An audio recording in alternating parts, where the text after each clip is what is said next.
Hello and welcome to EDHREC's Upping the Average, where we take a commander's average deck list as compiled by the data on EDHREC and make some quick swaps to it to help take it from being a good start to a great start. Our commander this week is the insatiable Feaster of Fools. Korvold Fae-Cursed King is a Jund 5-mana 4/4 Flying Dragon Noble, and whenever he enters the battlefield or attacks, we must sacrifice another permanent. But whenever we do sacrifice a permanent, we put a +1/+1 counter on Korvold, and we draw a card.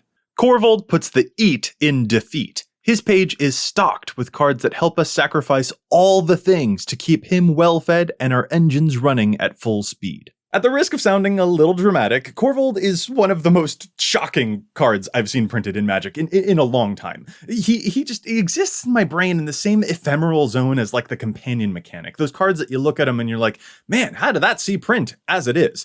Korvold is simultaneously an evasive attacker that grows ever stronger over time and can become its own win condition, while also being a card advantage engine with a sacrifice outlet that fuels both of those abilities. And I'm not talking like he lets you draw a couple of cards and gets a handful of +1 counters. No. Korvold, if he puts his mind to it, he can draw easily upwards of 10 cards a turn and double his power without breaking a sweat before he swings in for lethal. This guy's insane, which just means now it's our job to take this already really insane deck and make it even better. Alright, let's load up Korvold's average deck list into the Architect deck building website, and remember, any swaps we make must either be cost neutral or help lower the price of the overall deck list. Look at all these delicious morsels. Some of these effects also involve a sacrifice component, advancing our board, growing our commander, drawing us cards, while also getting their own benefits. And not only will some of these grow our commander, they'll also deal damage to our opponents or grow our entire team. Korvold's Banquet will be a 3-course meal. First, we must always be sure to eat our veggies, then we can move on to the main course, and we'll top it all off with some dessert. First up, the appetizers. A good diet consists of some nice, leafy greens. In other words, ramp. A lot of other decks have a problem where if they have too much ramp, they'll run out of cards to actually play in their hand. They'll have a bunch of mana, but nowhere to actually put all of those excess resources.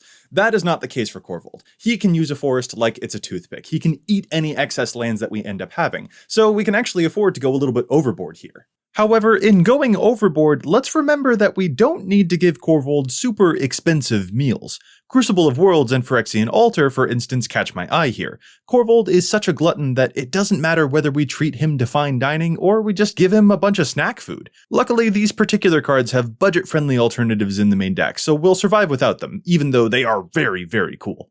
I'm also slicing 2 creatures here, Birds of Paradise and Priest of the Forgotten Gods.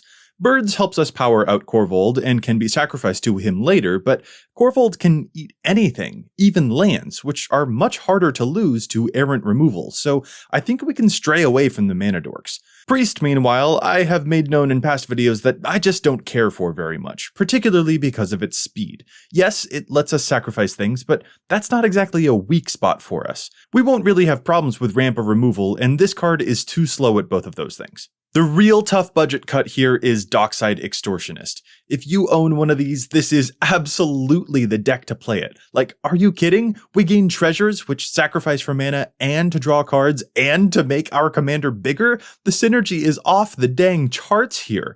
The problem is, so is the price tag. Of all the expensive cards to get for this deck whenever you begin upgrading, this is probably one of the first high-end cards that you should try to acquire, but let's not go assuming that every player who wants to build Korvold will also have access to this fella. Finally, I'm chopping Awakening Zone. Eldrazi Spawn are great to sacrifice, but I just don't like the tempo on this. It takes several turns to have a meaningful output, and Korvold doesn't want to wait that long. He's too hungry. So what am I replacing all of these with? Well, I don't like the idea of mana dorks, because once we lose them, they lose their mana advantage. However, I do like the idea of sacrificing useless creatures to Korvold, creatures who have already ramped us when they entered and thus have outlived their usefulness. In other words, cards like Wood Elves and Farhaven Elf.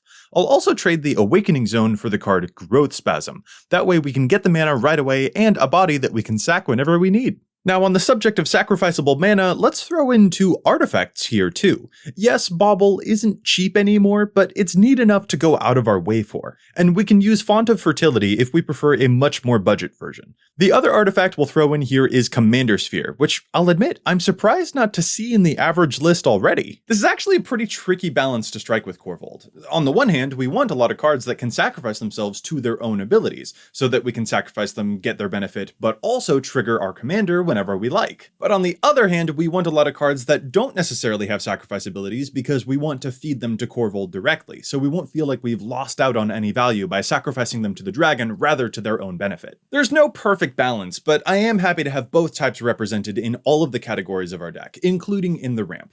And if nothing else, Korvold will probably be perfectly happy just chowing down on some swamp soup or a mountain macaroni. Alright, we've had our appetizer, so now it's time for the main course, removal. Sacrificing things is a good thing, not a bad thing. And that's one of the reasons why Korvold shocked me as much as he did when he was first previewed. We've seen time and time and time again, from landfall strategies to aristocrat strategies to reanimator strategies with sacrifice outlets all over the place, that it is very, very easy for these colors to turn our loss into enemy pain. And with the right removal spells, we can have 2 bites at this apple, losing cards, but not ever actually going down on card economy or running out of cards in hand, while simultaneously kicking powerful enemy threats out of our restaurant.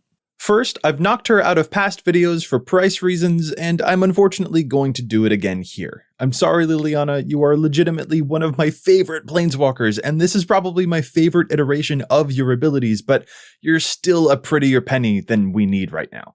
I'm going to swap you out for some much cheaper sacrifice effects. There's a Plague Crafter in the original list, so its buddies Fleshbag Marauder and Merciless Executioner can come join the table. Can you imagine paying 3 mana to have each opponent sacrifice a creature while you draw a card and buff up your main win condition? Like, imagine they printed a card with that rules text. 3 mana black sorcery, each opponent sacrifices a creature, you draw a card and put a +1 counter on a creature you control. Wouldn't that be obnoxious? Yeah, but that's what these cards do when they're in this Korvold deck. I'm also not particularly big on Butcher. 7 mana is just a lot. We've got more powerful things we could be doing at that mana cost.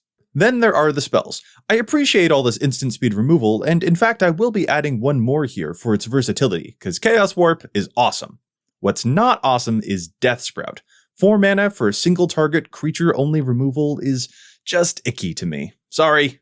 The other problem is Assassin's Trophy. Not the card, just its price tag. Removal is a dime a dozen, so don't worry about this one if you don't have it. That's kind of why I added the Chaos Warp. But also I'd like to bolster this category with cards that still have an instant speed capability, but which also introduce a sacrifice component, so they'll reward us if we use them while our commander is in play. Enter Seal of Primordium and Cindervines. Sack, remove, draw, and buff. Perfect. To balance out the sacrifice-focused removal, let's also include an expendable body here too, Reclamation Sage. That way we don't have to focus the removal too heavily in just one area, and we have a useless permanent to eat up instead.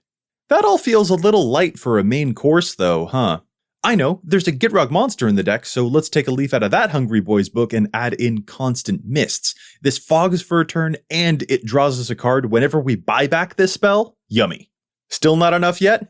Alright, fine. The real meat and potatoes of this course is none other than Crux of Fate. This card destroys all non-dragon, which in most cases will just be all non-Korvold creatures. Rarely do we see a board wipe that synergizes this nicely with a commander. Somewhere I can hear our dragon friend belching happily in approval. It's now come time for our final course, dessert. This is the exciting section. This is where we make room for some flashy spells. You know, the ones that help finish off a meal. And also finish off the game. First things first, Maxis is showing up in a lot of new Korvold builds that chose to go for a Goblin tribal bend in Jund colors. This gives the card a high percentage from among the brand new Korvold decks that have been built since the Jumpstart set was released, but it's not what we're after here. Also, that price tag. Price will play a factor in our next cuts too. The 2 tutors catch my eye.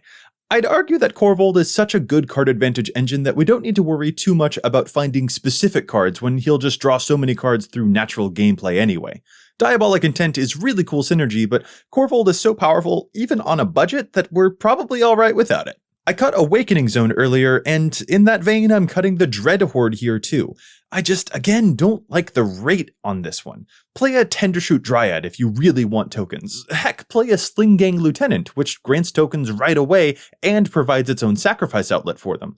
Don't wait a whole turn cycle just to make one token. And that brings me to Squee. 3 mana to recast a card that can be sacrificed to Korvold is so deceptive. Yes, it looks like good synergy, and technically it is, except that we can spend our mana in so many other, more efficient ways than this.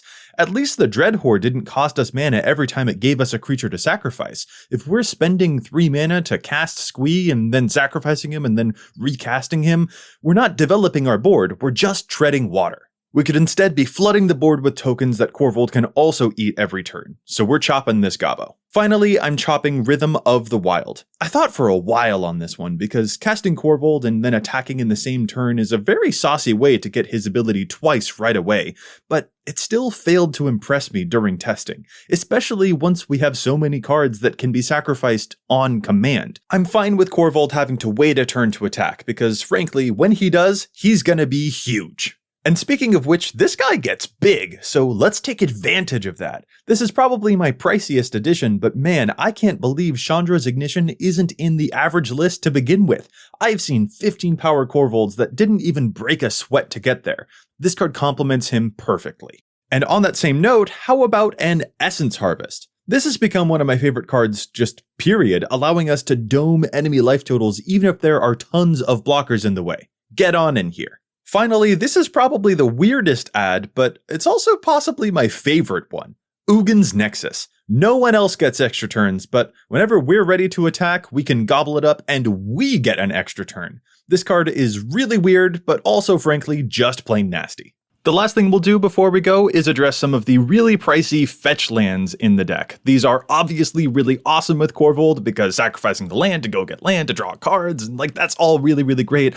But these are also some of the most expensive cards in the deck, period. So let's find some budget replacements for these cards instead. The easy option would be to use the slow fetches like Rocky Tar Pit, but I'm not personally a huge fan of those, so I'm actually going to go for utility lands here instead. I really think that Korvold would enjoy the use of Ghost Quarter and Tectonic Edge to get rid of Rogue Maze of Iths on the other side of the table so he can attack more freely.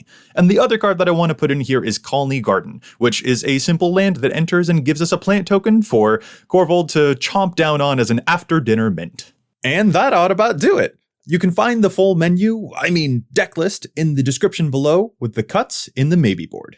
I hope you've enjoyed your stay at Korvold's Bed and Breakfast, where he eats the bed for breakfast. And if you have any other dishes that you would like to recommend to your fellow diners, make sure you leave them in the comment buffet below.